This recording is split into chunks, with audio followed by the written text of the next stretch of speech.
Hello, and welcome to Module 3, Recording Our Digital Story. We did a few important things in our previous modules, including reflecting on our experiences, reflecting on a story that is very important to us, creating a brief script, and starting to learn how we can incorporate images into our story through a storyboard. Now, we are ready to give our story a voice. This module will teach you how to do the following. Feel comfortable hearing your own voice. Use simple technology to record your voice. Make a few changes to your recording to ensure your story sounds good. Prepare your recording for your final digital story. You don't need a good voice, fancy equipment, or your voice to sound like anyone else's. You simply need your voice to be authentic. Your voice is where your experiences, your feelings, and your perspectives live. Your authenticity is what makes your voice strong. Let's get started. Welcome to Unit 1, Introduction to Voice Recording.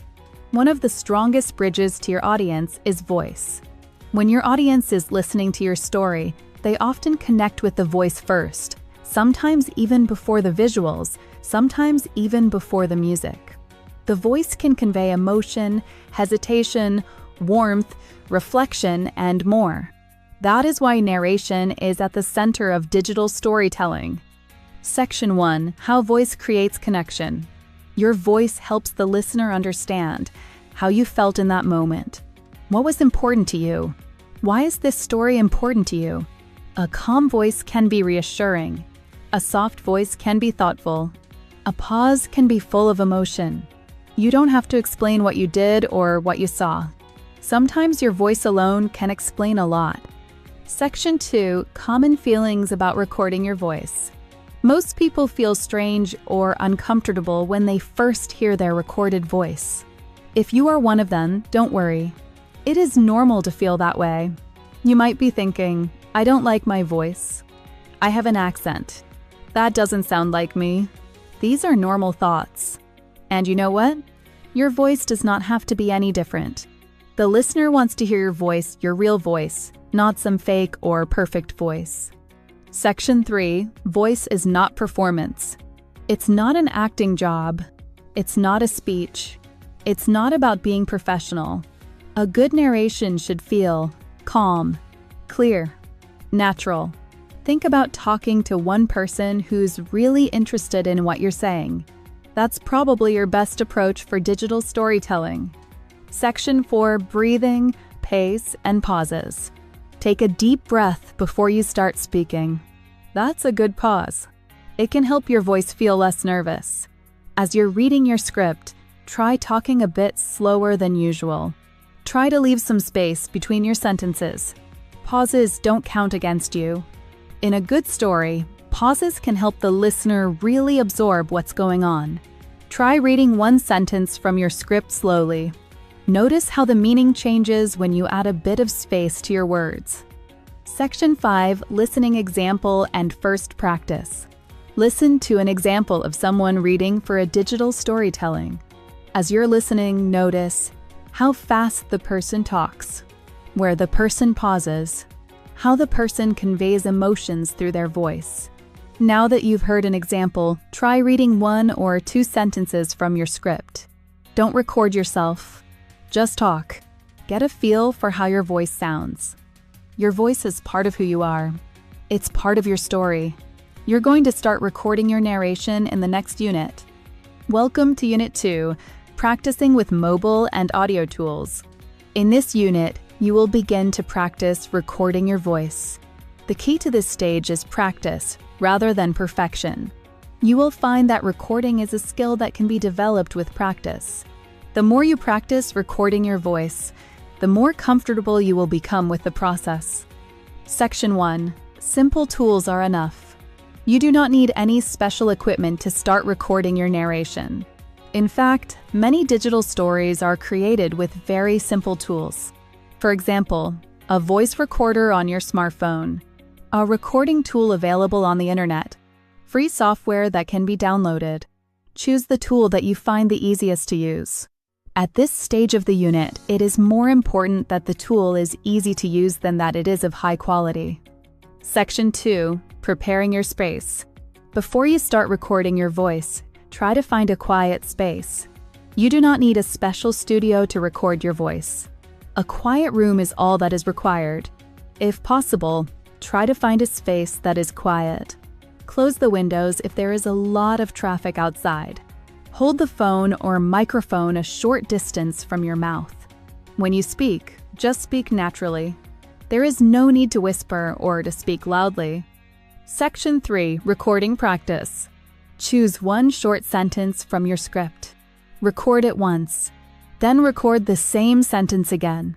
You might try speaking slightly slower, adding a short pause, changing your tone a little.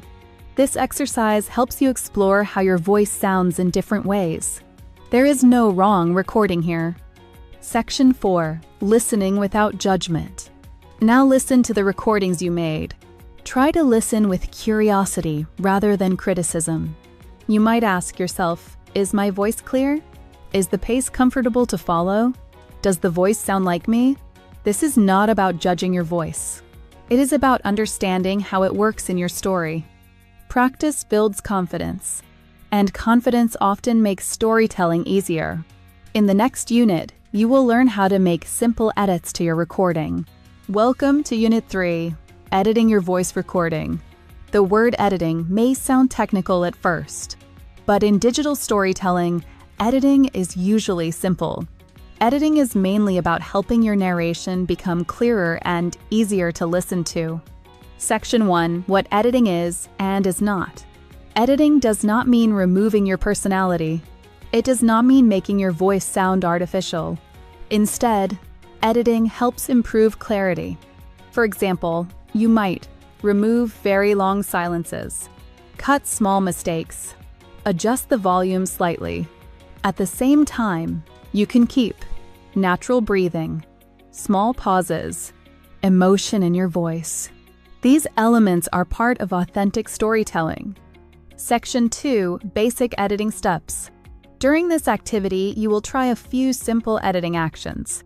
These might include trimming the beginning or end of the recording, removing a section you do not want, adjusting the overall volume.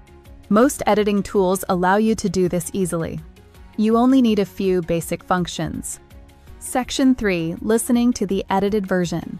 Once you have made all the changes you want to the recording, listen to it again. Pay attention to how it makes you feel to listen to the edited version. Ask yourself, is the narration easier to follow? Does it still sound like my voice? If you answered both questions with a yes, you are ready to move on to the next step. Welcome to Unit 4, Saving and Preparing Your Audio Files.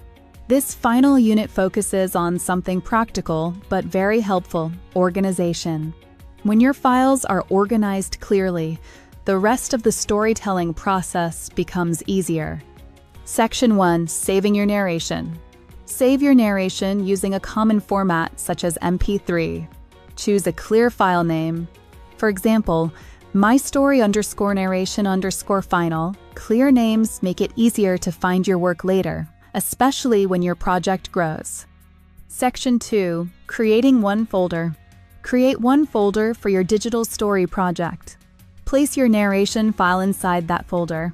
Later, you will add other elements there, such as images, subtitles, music. Keeping everything in one place helps you stay organized. Section 3. Making a backup. It is always a good idea to create one backup of your file. This could be cloud storage, a USB drive, another device. Backups help protect your work in case something unexpected happens. You have completed an important step. You gave your story a voice. In the next module, you will combine your narration with images, text, and sound to begin creating your digital story.